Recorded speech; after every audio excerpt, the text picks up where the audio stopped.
Thomas Soto. Le vrai faux de l'info de la matinale, Jean-Philippe Ballas, bonjour. Bonjour Thomas. Ce matin, le drame des migrants. Avec Bernard Cazeneuve, le ministre de l'Intérieur, invité de Jean-Pierre Elkabbach hier matin sur Europe 1. Tous ceux qui sont en situation irrégulière à Calais sont éloignés.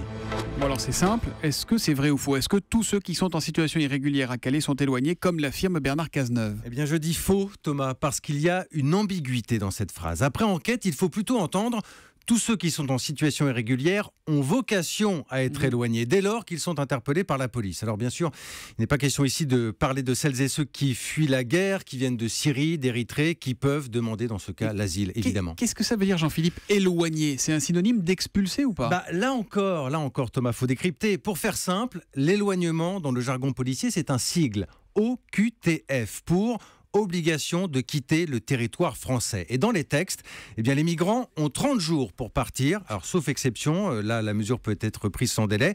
Mais pour chaque cas, évidemment, il faut toute une organisation autour. Ça veut dire quoi? Ça veut dire que concrètement, c'est pas si simple d'arrêter les migrants le matin et de les renvoyer le soir à la frontière, c'est ça? Exactement. Alors, on va se mettre à la place des policiers, Thomas. Vous arrêtez des migrants. D'abord, il faut des interprètes, selon la langue. Il faut trouver la nationalité des personnes, parce que souvent, elles n'ont plus de papier.